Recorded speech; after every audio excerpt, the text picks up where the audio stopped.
கொஞ்சம் தள்ள வருது. இல்லை. அருட்பெரும் ஜோதி அருட்பெரும் ஜோதி தனிப்பெரும் கருணை அருட்பெரும் ஜோதி எல்லாம் செயல்கூடும் என்னானை அம்பலத்தே எல்லாம் வல்லான் தாளை ஏத்து. ஒவ்வொரு மாதமும் 4வது ஞாயிற்றுக்கிழமை சின்னம்மையாரின் இல்லத்திலே இந்த நிகழ்ச்சிக்கு வருகை தந்திருக்கிற உங்கள் அனைவரையும் வாழ்த்தி வணங்கி இந்த சிற்றுரையை ஆரம்பிக்கிறேன். ஒவ்வொரு வாரமும் சொல்கிற மாதிரி மரணமில்லாத பெருவாழ்வு தான் சன்மார்க்கத்தின் முக்கிய முடிவு.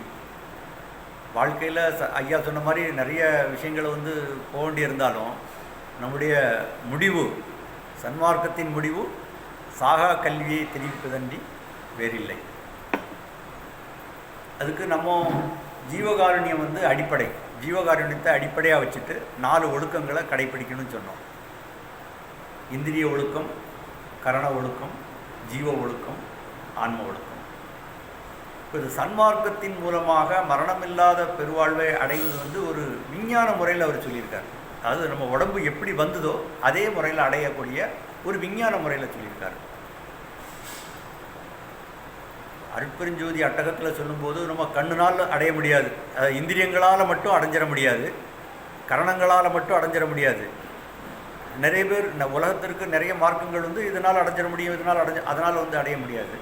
பட் எப்படி அடைய முடியும் அப்படிங்கிறத வள்ளல் பெருமான் தெளிவாக சொல்லியிருக்கிறார். அது நம்ம எல்லாமே முதல்ல இந்திரியங்களை நம்ம வழிக்கு வரணுன்னாக்கா கரணங்கள் வரணும். கரணங்கள் இப்படியெல்லாம் நிறைய சிக்கல் இருக்குது. அதில் மரணமில்லா பெருவாழ்வு அடையிறதுக்கு ஒரே ஒரு வழி இந்த 4 புருஷார்த்தங்களில் கடைசியாக சொல்லியிருக்கிறது கடவுள் நிலையை அறிந்து அம்மயமாதல். ஏற்கனவே நம்ம பேசுகிறது தான் திருப்பி சம்மரைஸ் பண்ணுறோம். கடவுள் நிலையை அறிந்து அம்மயமாகணும்னா என்ன பண்ணணும்? தத்துவங்களை தன்வசமாக நடத்தணும், தத்துவ நிக்கிரகம் செய்தல். சரி, தத்துவ நிக்கிரகம் பண்ணுறதுக்கு என்ன வேணும்? சாகா கல்வியை கற்றுக்கணும். சாகா கல்வினா என்னன்னு தான் நம்ம இன்றைக்கி பேச போகிறோம். அதுக்கு முன்னால் என்ன சொல்கிறோம்? ஏம சித்தி அடைன்னு சொல்கிறோம். ஸோ இந்திரிய ஒழுக்கம், கரண ஒழுக்கம், ஜீவ ஒழுக்கம், ஆன்ம ஒழுக்கம் அப்படிங்கிற 4 இதில் இந்த 4 புருஷார்த்தங்களை நம்ம அடைகிறோம். ஏம சித்தின்னா எடுத்த உடனே பொன் செய்யக்கூடிய ஆற்றல்னு எடுத்துக்க வேண்டாம். ஏமம்னு சொன்னாக்க பொருள் பாதுகாப்புன்னு வருது. ஒருமையுள் ஆமை போல் 5 ஆற்றின் ஒருவருக்கு எழுமையும் ஏமா புடைத்து. ஒரு ஆமை தன்னுடைய உறுப்புகள் எல்லாத்தையும் ஒருமையுள் ஆமை போல் 5 ஆற்றின், அந்த 5ஐயும் ஒரு கூட்டுக்குள்ளே அடக்கிக்கிற மாதிரி நம்முடைய இந்திரியங்கள்னால் இந்திரியங்கள், அதிலிருந்து பொறிகள், அதிலிருந்து புலன்கள், அதிலிருந்து தன்மாத்திரைகள் 5ன்னு வரும். இந்திரியங்கள்னால் அந்த கருவிகள், அதுக்கு மேலே இருக்க பொறிகள்னால் உலகத்தில் இருக்கிறத நம்ம கண் மூலம் பார்க்குறதுனால உலகத்தில் இருக்கிற விஷயங்களை பிடிக்கிறோம். பொறின்னா பிடிக்கிறது. காது ஒரு கேட்குதில்ல, அது பிடிக்கிறதுனால அதுக்கு பொறின்னு வரும். இந்திரியங்களை தாண்டி அடுத்த படி பொறிகளாகுது. பொறிகளுக்கு அப்புறம் என்னாச்சு? அது அறிவு பண்ணுறது புலன். அது அறிஞ்சு ஆற்றல் அதை கடத்துறது, உள்ள நடக்கிற செயல்கள்லாம் பேர் புலன். இதெல்லாம் எங்கே போய் பார்க்குதுன்னா தன்மாத்திரைகள் தான் இதுக்கெல்லாம் சூக்குமமாக இருக்கிறது. அந்த தன்மாத்திரைகள் 5லேருந்து எதுனா சுவை, ஒளி, ஊறு, ஓசை, நாற்றம் 5ன்னு சொல்கிறாங்க. இந்த 5லேருந்து 5 பூதங்களே உருவாகுது. 5 பூதங்கள் உருவாகுது. இப்போ இந்த 5 கூட புத்தி, அகங்காரம், புத்தி, மனம், இந்த 8ம் சேர்ந்தது தான் நம்முடைய சூட்சும சரீரம். புரியட்ட காயம் புலப்பட எனக்கு தெரியட்டு நிலையும் வெளிப்பட உணர்த்தின்னு சொல்கிறாங்க. இப்போ 2 இருக்குது. இந்த சூக்கும தேகங்கிற நேரடி வார்த்தை நம்ம திருவருட்பாலையோ வள்ளலாறுதிலையோ ரொம்ப அதிகமாக வராது. ஆனால் அதுக்கு வித்தியாசமாக இன்னொன்று என்ன சொல்லுவாங்கன்னா, சாகா கல்வியை தெரிவிப்பது 3 விஷயம். நம்ம சாகா கல்விக்கிறோம். சாகா கல்வினா என்ன? மரணம் இல்லாமல் நம்ம இருக்கிறதுக்கு என்ன கல்வியோ அதுதான் சாகா கல்வி. சாகா கல்வியை தெரிவிப்பது 3: சாகா தலை, வேகா கால், போகா புனல், உரைநடை பகுதியில் இருக்குது. இந்த 3ம் சாகா கல்வியை தெரிவிக்கும் அப்படின்னு சொல்லியிருக்காங்க. சரி, இந்த 3 என்ன? அதில் ரொம்ப விளக்கமாக சொல்லியிருக்கிறாங்க. உலகத்தை வந்து இந்த 3 விஷயம் என்ன சொல்கிறாங்கன்னா, சில பேர் இது வந்து சில உப்புக்கள்னா சொல்ல கெமிக்கல், வேதியியல் பொருட்கள், அதனுடைய கலவை தான் இதை பண்ணுது. அதாவது சாகாத்தலைன்னா ஒரு கெமிக்கல், வேகாத்தலைன்னா ஒன்று அப்படின்னு சொல்லி இந்த உப்பு மருந்துகள் அந்த மாதிரிலாம் செஞ்சாக்கா நம்ம அந்த உடம்பு அழியாமல் இருக்கும் அப்படின்னெல்லாம் வந்து நிறைய அதில் வந்து ஒரு ஆராய்ச்சி பண்ணுறாங்க. அது உப்பு வகைகளின் பேதம் தான், வேறு ஒன்றும் இல்லை அப்படின்னு சொல்கிறாங்க. இன்னொரு செட் ஆஃப் பீப்புள் குரூப் என்ன பண்ணுறாங்கன்னா, அதெல்லாம் வந்து ஓஷதிகள்னால் செடிகள், மூலிகைகள், இந்த மாதிரி மூலிகைகள் மருந்துகள் இதெல்லாம் செஞ்சாக்கா நம்ம அந்த உடம்பு அழியாமல் இருக்கும், நம்ம சாகாத நிலையை அடைவோம். இதில் வந்து ஒருத்தரை பற்றி சொல்ல விரும்புகிறேன். பலராம் ஐயான்னு ஒருத்தரை பற்றி சொல்ல விரும்புகிறேன். உங்களுக்கு எல்லாருக்குமே தெரிஞ்சிருக்கும். பலராம் ஐயான்னு ஒரு ஜட்ஜு ஒருத்தர் இருந்தார். கிட்டத்தட்ட 20 அவருடைய புக்குங்களெல்லாம் நான் ஒரு காலத்தை விரும்பி படிச்சிருக்கிறேன். அதை பற்றி இந்த இதில் நம்ம பேசுவோம். ஏன்னாக்கா முதல்ல அவர் வந்து பெருமான் மேலே வந்து ரொம்ப அன்பாக தான் இருந்தார். நிறைய புத்தகங்கள் எழுதியிருக்காரு. இதெல்லாம் இல்லைன்னு எழுதியிருக்காரு. இந்த முப்புகுரு மருந்தில் வந்து முப்புகுருன்னு ஒரு புக்கில் வந்து என்ன எழுதியிருக்காருன்னா, நிறைய பேர் இதுதான் அப்படின்னு சொல்கிறதெல்லாம் அதெல்லாம் இல்லை அப்படிங்கிறத மறுத்து நிறைய எழுதியிருக்கிறார். இப்போ பூதங்கள் அந்த 5 பூதங்கள்லாம் இருக்கு இல்லையா, 5 பூதம் சொல்லியா, நிலம், நெருப்பு, அந்த மாதிரி பூதங்களுடைய தன்மைகளை கலந்து நம்ம பண்ணுறதுல தான் இந்த உடம்பு அழியாமல் இருக்கும் அப்படின்னு ஒரு இது சொல்கிறாங்க. நான் வள்ளல் பெருமான் என்ன சொல்கிறாருன்னா, இதெல்லாம் வந்து உபாய மார்க்கம்னா இதில் கொஞ்சம் பலன் கிடைக்கும், நம்ம முழுமையான அந்த பலன் கிடைக்காது. என்ன சொல்கிறேன்னா, தேக பூஷணாதி காமிய சித்தியை தரும். இதெல்லாம் ஓரளவு பலனை தரும வழியா நீங்கள் அதுக்கு பின்னாலெல்லாம் போக வேண்டியதில்லை. இந்த மாதிரி உபாய வகையை நம்ப வேண்டியது இல்லை. அப்போ வந்து என்ன இது, இந்த சாகாத்தலை வேகாக்கள் போகாப்பலன்னா ஞான யோக காட்சியில் உண்டாகும் யோக அனுபவங்கள். அதான் தெளிவாக சொல்கிறார். இது ரகசியம், அதில் எழுதுகிறார். இது ரகசியம், நீங்கள் வந்து வெளியே சொல்லிக்க வேண்டியதில்லை, ஆனால் இதுதான் உண்மை. அதில் வந்து ஏகதேச சின்ன அனுபவங்கள் கிடைக்குமே வழியா பெரிய அனுபவங்கள் கிடைக்காது. இந்த அனுபவங்கள் என்னங்கிறத பற்றி தான் நம்ம பேச போகிறோம். சாகாத்தலை, வேகாக்கால், போகாப்புணர், அக அனுபவமே உண்மை மார்க்கம்னு என்ன சொல்கிற, அக அனுபவம் நமக்கு உள்ள இது சம்பந்தமாக கிடைக்கக்கூடிய அனுபவம். இப்போ சொன்னோம் சூக்கும சரீரம்னு சொன்னோம் இல்லையா. சூக்கும சரீரம்னா என்ன? சூக்கும சரீரம்ங்கிறது வந்து, அதாவது உலகத்தில் வந்து இந்த யோகம் ஞான மார்க்கத்தில் ஞான யோகத்தில் நம்ம போகும்போது 2 விதமான பழக்கங்கள் இருக்குது. ஒன்று வந்து சகஜ பழக்கம், இன்னொன்று வந்து சமாதி பழக்கம். சமாதி பழக்கம்னு சொல்லும்போது என்னென்னா, நம்மக்கிட்ட இந்த நம்ம கண்ட்ரோலில் இருக்காது எல்லாமே, மனம் எல்லாமே ஓரளவு மனம்லாம் ஒடுங்கி போச்சுன்னா அப்புறம் என்ன ஆகும்? நம்ம கருவி கரணங்கள் எல்லாம் ஒடுக்கி எல்லாம் பண்ணால் என்ன ஆகும்? ஒரு கருவி கரணங்களால் தான் நம்ம அறிவு தெரிஞ்சுக்கிறோம், நம்ம எதன் மூலம் தெரிஞ்சுக்கிறோம், கண்ணு இருக்கிறதுனால பார்க்குறோம், கண்ணு மூடிட்டுனா என்ன ஆகும்? சமாதி பழக்கங்கிற போது இந்த கருவி கரணங்கள் வந்து நம்முடைய இதில் இருக்காது, உத்தரவில் இருக்காது. அந்த மாதிரி அந்த சமாதி பழக்கம் இல்லைங்கிறது. அப்போ சகஜ பழக்கம்னு என்ன? அதெல்லாம் மனம் முதலிய கரணங்களும் இந்த பொறிகளும் ஒரு சாதாரண ஒரு நிலையில் இருக்கும்போது இந்த அனுபவங்கள் அடையணும். அதுதான் வந்து சகஜ பழக்கம். எப்படி இருக்குமோ அப்படி அடையிறது சகஜ பழக்கமே பழக்கம்ன்றாரு. அப்போ இந்த சகஜ பழக்கத்தில் அடையும் போது தெரியறதுக்கு பேர் வந்து சாகாத்தலைன்னு என்னென்னு வருவோம். இந்த சமாதி பழக்கத்தில் வந்து அது சூக்கும சரீரமாக தெரியும். அது ரெண்டுக்கு என்ன வித்தியாசங்கிறதும் இன்னும் பேசுவோம். இப்போ சாகாத்தலை அப்படின்னா என்ன? அதான் அனுபவம்னா என்னென்னா, நம்ம மாதிரி ஒரு முக உருவம் அது எதனால் செய்யப்பட்டதுன்னா 8 விதமான பொருட்களால் செய்யப்பட்டது. இந்த தன்மாத்திரைகள் 5, அதான் இந்த 8 2ன்னு சொல்கிறாங்க இல்லையா. தன்மாத்திரைகள் 5, சுவை ஒளி ஊறு ஓசை நாற்றம்ங்கிற ஒரு 5, மனம் புத்தி அகங்காரம்ங்கிறது 8 3. ஏன்னா இது ரொம்ப முக்கியமானது. எதுக்காக சொல்ல வரேன்னாக்கா, இது வந்து அனுபவ மாலையில் கடைசியாக வரக்கூடிய பாடல். கடைசியில் இப்போ நான் சொல்கிறதே கடவுள் நிலையிலிருந்து அம்மை மாதிரி இருந்து எப்படி கடைசியிலேருந்து வந்தோமோ, இந்த அனுபவ மாலையில் வந்துன்னா சுத்த சிவ துரியாதீத நிலையில் வந்து நம்ம மரணமில்லா பெருவாழ்வை அடையணும்னாக்கா இந்த நிலை வந்து ஒரு அடிப்படை நிலை. சாகாத்தலையை வந்து அடையிறது வந்து ஒரு அனுபவ நிலை. ஆனால் 2 புறத்துலையும் இருக்குன்னு சொல்கிறார். உபாய வகைங்கிறது இந்த ஓஷதி பேதங்கள் பூத பேதங்கள் 2லேயும் இருக்குது. மந்திரங்களிலையும் இந்த சாகாத்தலை இந்த மாதிரி இதெல்லாம் இருக்குது. அதனால் நீங்கள் ஒரு தங்க ரேக் எடுத்து சில மந்திரங்களை பண்ணால் கொஞ்சம் பலன் கொடுக்கும். நம்ம வந்து அந்த கொஞ்சம் பலனுக்காக இருக்கிற ஆள் இல்லை. நாம் வந்து எதுக்காக இருக்கிறோம்? மரணமில்லா பெருவாழ்வை முழுமையாக பெறதுக்காக இருக்கிறதுனால நம்ம அந்த வகைகளில் போக வேண்டியதில்லை. அதுவும் சொல்கிறேன், அது இருக்குது, அது கொஞ்சம் விதமான பலனை கொடுக்கும், நிச்சயமாக கொடுக்கும். நம்ம அந்த பலனை தாண்டிய பலனை எதிர்பார்க்கறதுனால அதிலெல்லாம் போக வேண்டியதில்லை சொல்லியிருக்காரு.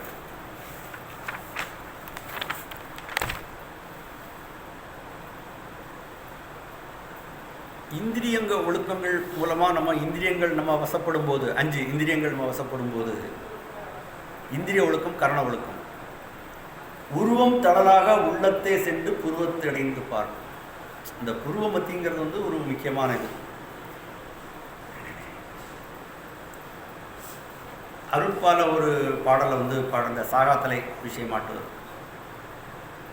தன்னுருவம் காட்டாத மலையிரவு விடியும் தருணத்தே உதயம் செய்தாள் மலர்கள் வருந்த பொன்னுருவ திருமேனி கொண்டு நடந்தடியேன் பொருந்துமிடத்தடைந்து கதவம் திறப்பி புரிந்து தன்னுருவம் போன்றதங்கு என அழைத்தன் கரத்தே தந்தருளி மகிழ்ந்திங்கே தங்குக என்றுரைத்தாய் என் உருவம் எனக்குணர்த்தி அருளியனின் பெருமை என் உரைப்பேன் மணிமன்றில் இன்ப நடத்தரசே. அதாவது அந்த சாகாத்தலை அப்படிங்கிறது எப்படி இருக்கும் அப்படின்னு சொன்னால், நம்முடைய உருவம் மாதிரியே இருக்கக்கூடிய ஒரு முக வடிவம் அதுதான் முதல் அனுபவம். சன்மார்க்க இதில் முதல் அனுபவம் நமக்கு அந்த அனுபவம் எதுனா நம்முடைய முக வடிவம் மாதிரியே இருக்கும். அது இன்னொரு இதில் ஒளிமுகம் மலர்ந்திட ஒன்றுதல் வேர்த்திட ஒளிமுகம் மலர்ந்திடன்னு சொல்லியிருக்காருங்க இல்லையா, அந்த ஒளிமுகம் தான் சாகாத்தலை. அது முதல் அனுபவம். அது இது எங்கன்னா அருட்பிரகாச மாலையில் இப்போ சொன்ன பாடல். இன்னொரு பாடல் இது நிறைய பாடல்கள் இருக்குது. நான் இது 2 பாடல் எடுத்து சொல்லியிருக்கேன், அவ்வளோதான். அகவடிவை ஒரு கணத்தே அனகவடிவாக்கி. அகவடிவுன்னா உள்ள இருக்க வடிவு. அகவடிவை ஒரு கணத்தே அனகவடிவாக்கி அருளமுதம் வந்தளித்தே அடிக்கடி என் உளத்தே முகவடிவம் தன்னை காட்டி கழித்து வியந்திட. அந்த முகவடிவம் அது முடிவனத்தும் உணர்த்தி ஒரு முன்னிலை இல்லாதே சகவடிவில் தானாகி நானும் தானும் ஒரு வடிவாகி தனித்தோங்க புரிந்தே சுகவடிவம் தனையளித்த துறையே என் உளத்தே சுத்த நடம் புரிகின்ற சித்த சிகாமணியே. இது சொல்றாரு. அகவடிவுன்னா உள்ளால இருக்க வடிவு. இப்போ அந்த சாகாத்தலை அப்படிங்கிற வடிவு நமக்கு உள்ளே இருக்குது. அந்த வடிவை தான் அனக வடிவுன்னா அகத்துக்கு எதிர்ப்பதம் அனக வடிவு. வெளியே நமக்கு காட்டுறது. முகவடிவம் தன்னை காட்டிங்கிறது தெளிவாக நிறைய பாடலில் இது இருக்குது. இது ரெண்டும் ரொம்ப வெளிப்படையாக சொல்கிறதுனால சொன்னேன். இப்போ சாகாத்தலை அப்படிங்கிற போது எப்படின்னா முக வடிவம் மட்டும் இருக்கும். அது நம்ம எந்த அனுபவத்தில் பெறுது? சகஜ பழக்கத்தை பெறுறது. சமாதி பழக்கத்தை பெறும்போது இந்த முக வடிவத்துக்கு எப்படின்னா, இந்த தலைக்கு மேலே ஒரு சின்ன புல்ல மாதிரி இருக்கும், இந்த முகத்துக்கு கீழே ஒரு வடிவம் மாதிரி இருக்கும். அதுதான் சூக்கும சரீரத்துக்கும் இந்த சாகாத்தலைக்கும் உள்ள வித்தியாசம். சாகாத்தலைக்கும் சூக்கும சரீரத்துக்கும் ஆனால் ரெண்டும் ஒன்று தான். ஆனால் என்ன இதை எப்படி அடையுது அப்படிங்கிறதான் நம்ம கொஞ்சமாக பார்க்கணும். இப்போ நம்ம இந்திரியங்கள் கரணங்கள் மூலமாக அடுத்தது அடையிறது என்னென்னா, இந்திரியங்கள் கரணங்கள் மூலமாக அடுத்தது அடையிறது என்னன்னாக்கா நம்முடைய ஜீவன் கூட நம்ம எடுத்துக்கணும். ஜீவன் 2 விதமான ஜீவனாட்டு பெருமானார் சொல்லியிருக்கிறார். 2 விதமான ஜீவனம். வேறு எங்கேயும் அந்த மாதிரி வெளிப்படையாக எங்கேயுமே வெளியே சொல்லலை. ஜீவனை 2 ஜீவன் எங்கேயா சொல்லியிருக்காங்களா? நம்மக்கிட்ட இருக்கிற ஜீவன் 2 இல்லைங்களா? என்ன ஜீவன் ஐயா? நம்மக்கிட்ட 2 ஜீவன் இருக்குது. நம்ம ஜீவன் அடுத்த ஜீவன் சொல்ல, வீட்டில் 4 ஜீவன் இருக்குன்ற அந்த ஜீவன் இல்லை. நம்ம ஜீவனே 2 ஜீவனாக இருக்குது. ஒன்று விசேஷ ஜீவன். அது ஒருத்தர் செத்து போகும்போது அழிஞ்சு போயிடும். அது எங்கன்னாக்கா கண்டத்தில் இருக்குது. கண்டம் அப்படின்னாக்கா இந்த இடத்துல இருந்து இந்த இடத்துக்குள்ளே இருக்கக்கூடிய இடம் கண்டம். அது இந்த உடம்பு இயங்கிறதுக்கு அது தேவை. அப்புறம் சாமானிய ஜீவன் எங்கன்னா புருவ மத்தியில் கரணங்களோடு இருக்குது. இந்த 2 ஜீவன் அப்போ சாமானிய ஜீவனு கூட எல்லாரும் வந்து புருவ மத்தியில் மனசை வச்சுன்னு சொல்கிறாங்க. அதுக்கு வந்து கரண ஒழுக்கத்தில் ஐயா சொல்லியிருக்குது. என்ன சொல்லியிருக்காரு? மனதை சிற்றபை என்னும் அறிவாகிருதி ஆக்குதல் அதன் பூர்வத்தில் புருவமத்தில் நிற்கவேன்னு சொன்னாங்க இல்லையா? ஸோ மனதை வந்து அப்படியே புருவமத்தில் கூட அவ்வளோ ஈஸியாக வைக்க முடியாது. அதுக்கு முதல்ல வந்து நம்ம என்ன பண்ணோம்னா அந்த விசேஷ அந்த ஜீவன் 2 ஜீவனும் வந்து நமக்கு உதவாது. அதாவது இந்திரியங்கள், கரணங்கள், அப்போ வந்து விசேஷ ஜீவன், சாமானிய ஜீவன், அதுக்கப்புறம் தான் நம்ம ஆன்மான்னா நம்ம தான். நாம் அறியறது எப்படின்னா அந்த ஒரு படிமுறையாக வரும்போது எந்த வித தவறுதலும் இருக்காது. இது அடைஞ்சு போகுது. அடுத்தது வந்து ஆன்மா. ஆன்மாவுக்குள்ளே இருக்கிறது யார்? கடவுள். கடவுள் நிலையை அடைகிறோம். இந்த கடவுள் நிலையை ஒவ்வொரு இதில் வரும். இதில் முக்கியமான நிலை வந்து கடைசியாக வந்து சுத்த சிவ துரியாதீத நிலையில் தான் நம்ம அடைகிறோம் அப்படின்னாக்கா அதுக்கு வந்து இந்த சாகாத்தலை வந்து ரொம்ப முக்கியம். சாகாத்தலை தான் நம்ம ஒவ்வொரு துரிய நிலை ஒவ்வொரு நிலையை கடக்கும்போது இந்த சாகாத்தலையில் பல நிலைகள் இருக்குது. இந்த சாகாத்தலையில் சாகாத்தலையில் ஏற்படக்கூடிய மாற்றங்கள் தான் நமக்கு ஒவ்வொரு துரிய நிலை அனுபவங்களை வந்து காட்டும். அது ஒரு இண்டிகேட்டர் மாதிரி, ப்ராக்ரஸ் கார்டு மாதிரி. இப்போ வந்து எத்தனை துரியங்கள் இருக்குது? நம்ம பெருமானார் சொல்லக்கூடிய துரியங்களில் துரிய நிலை அடைகிறது வந்து ஜீவதுரிய நிலை, ஜீவதுரியம். அதுக்கு அடுத்தது வந்து ஜீவதுரியம்னா முதல்ல எடுத்த உடனே ஜீவதுரியம் இல்லை. ஜாக்கிரம், ஜீவசாக்கிரம், ஜீவசொப்பனம், ஜீவசுளுத்தி, ஜீவதுரியம் அப்படின்னு அடைகிறோம். அந்த ஜீவதுரியத்துக்கு அடுத்தது வந்து நின்மல துரியம் அப்படின்னு இருக்குது. நின்மல துரியத்துக்கு ஜீவதுரியத்துக்கு அடுத்தது நின்மல ஜாக்கிரம், நின்மல சொப்பனம். ஜாக்கிரம், சொப்பனம், துளுத்தி அப்படின்னால என்னன்னு சொல்லணும் இல்லையா? அது இருக்குது. அப்போது ஜீவதுரியம், நின்மல துரியம், பரதுரியம், குருதுரியம், அப்புறம் சிவதுரியம், அப்புறம் சுத்ததுரியம். இந்த 6 நிலையும் கடந்ததுக்கப்புறம் ஒவ்வொரு நிலையும் வந்து நமக்கு வந்து காமிக்கிறது வந்து நம்ம என்ன நிலையில் போயிட்டுருக்கோம் அப்படிங்கிறதுக்கு தெரியறதுக்கு இந்த சாகாத்தலை அனுபவம் வந்து ஒரு முக்கியமான ஒன்று. சாகாத்தலை அனுபவங்களில் தான் இந்த அனுபவ நிலைகள் வேறுபாடு நமக்கு உணர முடியும். அது கடந்து சுத்த சிவ துரியாதீத நிலை வரும்போது வந்து இந்த உடம்பு, அதாவது இந்த உடம்பை அப்படியே மாற்றிடும் அப்படிங்கிறது இல்லை. இந்த உடம்புல இல்லை, சாகாத்தலையில் அந்த அனுபவ மாற்றங்கள் ஏற்படும் போது இந்த உடம்பே வந்து அதோட சேர்ற மாதிரி இருக்கும். இந்த உடம்பு அப்படியே வந்து இதாக இல்லை. அதான் ஒளி உடல்ங்கிறது வந்து அந்த சாகாத்தலை. அந்த ஒளி உடல் வரும்போது இந்த உடம்பு எல்லாமே வந்து ஒரே உடம்பாயிடும். அப்புறம் அது வரைக்கும் இந்த உடம்பை வந்து நம்ம இருக்கக்கூடிய ஸ்தூல தேகத்தை மாற்றுவதற்கு என்ன, இந்த ஸ்தூல தேகத்தை அழியாத தேகத்தை மாற்றுறதுக்கு அது முதல் படி. ஆனால் ஸ்தூல தேகத்தையும் அழியாக மாற்றுறதுக்கு என்ன வேணும்னாக்கா அடுத்தது நம்ம சொல்கிறோம். இந்த சாகாத்தலைக்கு அடுத்த அனுபவம் வந்து வேகா கால். வேகா கால்னாக்கா நிறைய பேர் நம்ம என்ன சொல்கிறோம்? வேகா கால் என்ன? வெந்த கால், வேகாத கால் அப்படின்னு சொல்கிறாங்க. அந்த மாதிரி எல்லாம் எதிர்ப்பதம். அதாவது ஒரு திடப்பொருள் வந்து வெந்திருக்குன்னு சொல்லுவோம். இல்லை ஒரு காய்கறி கத்திரிக்காய் போட்டிருக்கோம், அது வந்து வெந்துட்டு வேகலை அப்படின்னு சொல்லுவோம். கால்னா காற்று, அதில் வந்து மாறுபாடான அர்த்தம் கிடையாது. அப்போ தண்ணிக்கு என்ன பண்ணுவோம்? கொதிக்குதுன்னு சொல்லுவோம். சூடு பண்ணாக்கா கொதிக்கிறதுன்னு சொல்லுவோம். ஆனால் காற்றுக்கு என்ன பண்ணுவோம்? சூடானது, சூடாகுது, சூடாகலைன்னு சொல்லுவோம். இங்கே வந்து காலுக்கு என்ன சொல்கிறோன்னா வேகக்கால், வேகமாக நடக்கக்கூடிய கால், வேகம் இல்லாத கால். வேகா கால்ங்கிறது வந்து வேகம் இல்லாத கால். ஒரு அனுபவ நிலையில் நம்முடைய மூச்சு நிலை வந்து, அதாவது இதெல்லாம் வந்து தெரிஞ்சதுனால என்ன பண்ணுறாங்கன்னா சில பேர் வந்து பிராணாயாமம் பாசின்னு போயிடுறாங்க. இப்போ அந்த பலராமையை பற்றி பேசணும் இல்லையா, அந்த சப்ஜெக்டை முடிச்சிருவோம். அவர் வந்து இந்த சப்ஜெக்ட்டுக்கு வரல. பெருமானாரை பற்றி முதல்ல பொழுது எல்லாம் பேசின ஆள் அவர் வந்து கடைசி வரைக்கும் ஆமாம் பெருமானை பற்றி புகழ்ந்து பேசினார். அப்போ தான் அவர் மேலே எனக்கு ஒரு ஈர்ப்பு. அரும்பாக்கத்தில் இருந்தார். அவர் புக்கெல்லாம் வாங்கி படித்து அவருடைய கருத்துக்கள் ஒரு சீசன் அது. அப்போ எல்லாம் பண்ணிகிட்டு இருந்தேன். ஆனால் அவருடைய மார்க்கம் வேறவா இருந்தது. என்னாச்சுன்னா இந்த ஓசதி மார்க்கம், இந்த உபாய மார்க்கத்தில் உடம்பு அழியா அவருடைய குரு வந்து கருணாகர சாமிகள் ஒருத்தர் இருந்தார். அவர் சில புத்தகங்களை எழுதியிருக்கிறாரு, அது வேறு விஷயம். இவங்க வந்து என்ன மார்க்கத்தில் இருந்தாங்கன்னா அந்த உப்பு வகைகள், இந்த கெமிக்கல் இதெல்லாம் வச்சு நம்ம உடம்பு அழியாத உடம்பாக பண்ண முடியுமானா அப்போது நமக்கு தெரியுது வந்து அடைய முடியாத ஒரு நிலை. அதனால் என்ன ஆச்சுன்னா அவருக்கு கடைசி காலத்தில் வந்து ஒரு விரக்தி ஆகிப்போச்சு. அடைய முடியாதுன்னு தெரியும், அதிலே நம்ம என்ன பாதையில் போகிறோமோ அதான் அடைய முடியும் இல்லையா. இப்போ இங்கேருந்து பொன்னேரி நோக்கி போனால் எந்த ஊர் வரும்? பொன்னேரி தான் வரும். இங்கே போனால் பழையவர்காடு வருமா? இந்த ஓஷதி மார்க்கத்தில் போகும்போது அதுதான் அடைய முடியுது. அப்போ என்ன ஆச்சு? விரக்தி ஆகிப்போச்சு. விரக்தியானோட என்ன ஆயிடுச்சு? அவருக்கு மரணம் பாய்ச்சி வள்ளலாரே வந்து வள்ளலார் வந்து மரணம் தான் அடைஞ்சார், அவர் அடையலை, வள்ளலார் மரணம் அப்படின்ற மாதிரி ஒரு புக் எழுத ஆரம்பிச்சார்.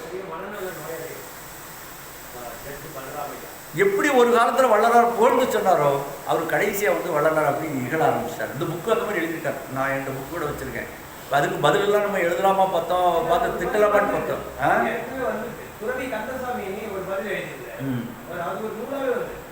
இல்லை அது நான் படிக்கிற கேள்விப்பட்டிருக்கேன், நான் படிக்கிற சந்தர்ப்பம் கிடைக்கல. இதெல்லாம் 80, 1980, 82 அந்த ரேஞ்சில் இருக்கும். 1980, அதாவது 1980னாக்கா இப்போ எத்தனை வருஷம்? அது 24 இல்லை 80னா 40 வருஷம், 45 வருஷத்துக்கு முன்னாடி கதையை நான் சொல்கிறேன். ஸோ அவர் வந்து இறக்கக்கூடிய ஒரு சூழ்நிலை ஆகிப்போச்சு. அப்போ அவ்வளோ படித்ததும் வேஸ்ட்டாக போயிடுது இல்லையா? அந்த அதாவது வள்ளலாரை நம்ம என்னதான் பின்பற்றினாலும் அவர் சொல்கிறத படித்து புரிஞ்சுக்கலன்னா நம்ம ஏதோ மார்க்கத்தில் அதான் சொன்னோம், பொன்னேரிக்கு போனால் பொன்னேரி தான், பொன்னேரி ரோட்டில் போனால் பொன்னேரி தான் அடைய முடியும். இந்த உலக அறிவு வந்து முக்கியம் இல்லை. சாகா கல்விக்கு நம்ம வரலன்னா இது என்ன படித்தாலும் அதில் தான் போகணும். அதே மாதிரி பண்ணிட்டு இருந்தாங்க. அதில் தங்கள் செய்யக்கூடிய வேலையும் இருக்கும், இல்லைன்னு சொல்ல வரல. ஸோ அதில் போச்சு, ஒன்றாகி போச்சு. ஒன்றுங்களா? ரெண்டாவது வந்து இன்னொருத்தர் வந்து ஒரு அன்பர், அதை பிறர் குற்றம் சொல்கிறேன்னு நினச்சிக்காதீங்க. ஆமாம், புதுக்கோட்டையில் ஜெகநாதன் ஐயான்னு ஒருத்தர் இருந்தார். புதுக்கோட்டை ஜெகநாதன். அகவலுக்கு உரை எழுதியிருக்கிறாரு. அப்புறம் அவரும் ஒரு 10-15 புக் எழுதியிருக்கிறாரு. அப்போ அந்த புக்கெல்லாம் நெட்டில் நான் பார்க்கும்போது ஏதோ இதில் அந்த சந்தர்ப்பத்தை எங்கேயோ யாருக்கோ இது மாதிரி வீட்டில் எங்கேயோ போகும்போது அந்த புக்கை படித்தோடனே எனக்கு ஒரு ஆர்வம், ரொம்ப அருமையாக எழுதியிருக்கிறாரு பெருமாள். அதாவது எசன்ஸ் மாதிரி கொடுக்கறது. அதில் அந்த அவர் எழுதுன புக்கில் தப்பு கிடையாது, அவர் என்ன எடுத்திருக்கிறாருங்கிறதான் பிரச்சனை. அப்போது அவர் என்ன நினச்சுன்னா, அவர் வந்து இந்த பிராணாயாமம் எல்லாம் ஒன்றுதல் ஒன்று அப்படின்னாக்கா நம்ம பெருமானார் வந்து இதில் சொல்லியிருக்கிறாரு. என்ன சொல்லியிருக்கிறாரு? இல்லை, ஒன்றுதல்னு சொல்றத வந்து பிராணாயாமங்கிற மாதிரி எடுத்துக்கிறாங்க. இந்த பிராணாயாமம் சொல்றதுல வாசி அந்த மாதிரிலாம் இருக்குது இல்லைங்களா? அதில் வந்து அந்த இதில் அதை வந்து மூச்செல்லாம் ஒன்றாகணும் அப்படிங்கிற மாதிரி அதில் நம்ம என்ன சொல்கிறாருன்னா, பெருமான் சொல்கிறத பாருங்கள். பற்றுதலும் விடுதலும் உள் அடங்குதலும் மீட்டும் படுதலோடு சுடுதலும் புல் படுத்தலும் இல்லாதே. மூச்சை இழுத்து இல்லை உள்ள அடக்கியோ வாசி யோகமோ இல்லை, இது வந்து சாதாரண பிராணாயாமம் சொல்கிறது. வாசி யோகமும் சில இதுகள் இருக்குது. ஏன்னா நான் எல்லாம் அந்த மார்க்கெல்லாம் பார்த்துட்டு வந்தாலும் தான் வாசி யோகம் நிறைய. வாசி யோகத்தால் அடைய முடியுமானாக்கா இந்த வாசி யோகத்தினால அடைய முடியாது. பெருமானா நிச்சயமாக சொல்லிட்டாரு. பற்றுதலும் விடு, அதோடு இது இன்னொரு சில யோகங்கள் சொல்லியிருக்கிறாங்க. எப்படின்னா, நீங்கள் அந்த கண்ணை இப்படி வைங்க, இப்படி விட்டுங்க, அங்கே பாருங்கள், கடைக்கண்ணில் பாருங்கள், இங்கே பாருங்கள், கண் வச்சு சில யோகங்கள் இருக்குது. அதுவும் சொல்கிறாரு. சுற்றுதலும் தோன்றுதலும் மறைதலும் வெச்சென்றே சுடுதலும் இல்லாதென்றும் துலங்குகின்ற சுடரே. அப்போ அதுவும் அவசியம் இல்லை, சரிங்களா? அது சில பேர் அந்த மாதிரி இதுவும் போயிட்டுருக்காங்க. அதுவும் தப்பான மார்க்கம்ங்கிறதுக்காக சொல்ல வரேங்க. அது வந்து அந்த மாதிரி தெளிவாக சொல்லியிருக்கிறாங்க, அதுலேயும் போக வேண்டாம். இப்போ வேகாக்கால்ங்கிறது நம்முடைய அனுபவ நிலையில் வந்து இந்த மாதிரி வாசியோகங்களோ இந்த மாதிரி பிராணாயாமோ அந்த மாதிரியான பயிற்சிகள் இல்லாமலே நம்முடைய மூச்சினுடைய காற்றினுடைய வேகம் வந்து அடங்கி நிற்க வரும்.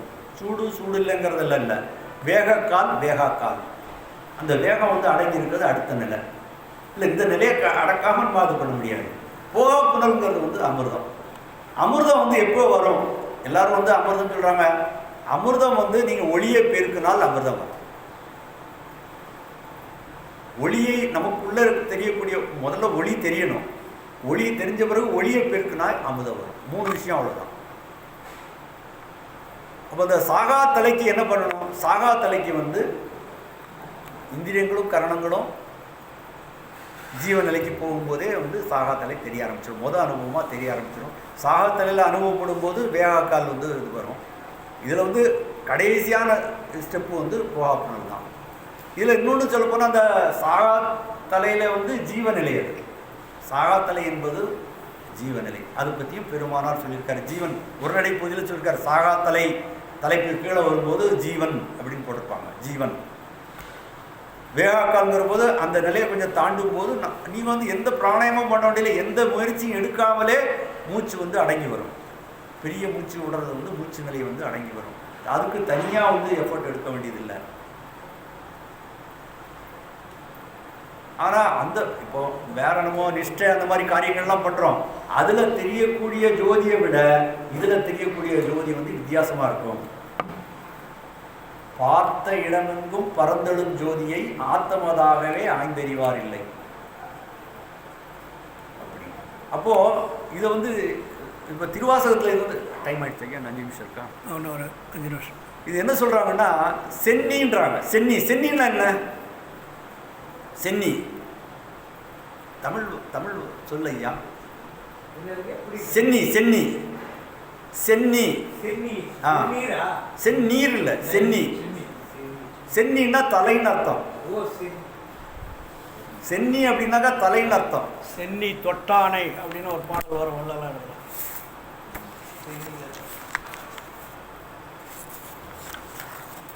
இப்போ அந்த சாகாத்தலையை பற்றி பேசிட்டோம். சாகாத்தலை வந்து நம்ம அனுபவத்தை பெறது எப்படி, எந்த எந்த நிலையின் போது நமக்கு சாகா நிலை வரும்னாக்கா,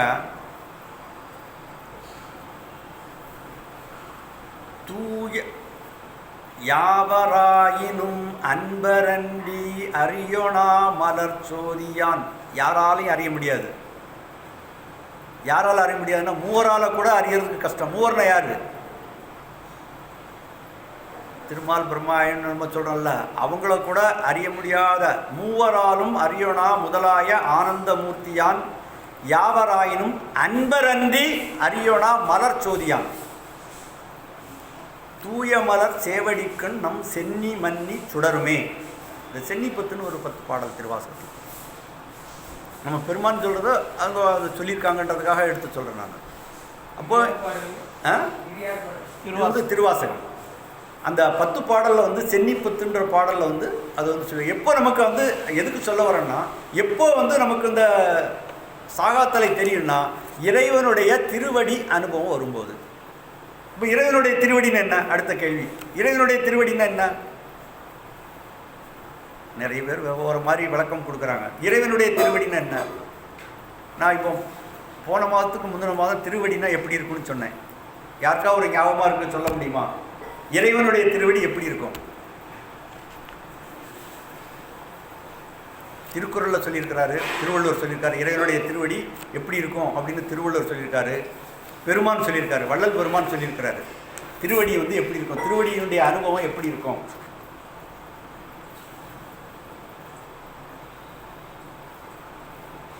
ஒளி மலராக தெரிந்தனன் ஒளி மலராக தழுவினன் திருவடி நிலையே. திருவடி நிலைன்னு திருவருட்பால 44வது அதிகாரத்தில் திருவடி நிலைன்னு ஒன்று இருக்குது. அதில் வந்து விளக்கமாக சொல்கிறார் திருவடி அனுபவம் எப்படி இருக்கும். ஒளி மலராக தழுவினன் திருவடி நிலையே. அந்த திருவடி நிலை நமக்குள்ளே எப்படி அனுபவம் இருக்குன்னா ஒளி மலராக தெரியும். அதுதான் சொல்கிறாங்க மாசற்ற ஜோதி மலர்ந்த மலர்ச்சுடரே. அது என்ன மாசற்ற ஜோதி மலர்ந்த மலர்ச்சுடரே? என்னன்னா இறைவனுடைய திருவடி எப்படி இருக்கும்னா மாசற்ற ஜோதி மலர்ந்த மலர்ச்சுடரே அப்படி இருக்கும். இது சொன்னார் செகத்தொடர்பு இகந்தார் உளத்தமர் ஒளியில் தெரிந்தனன் திருவடி நிலையே.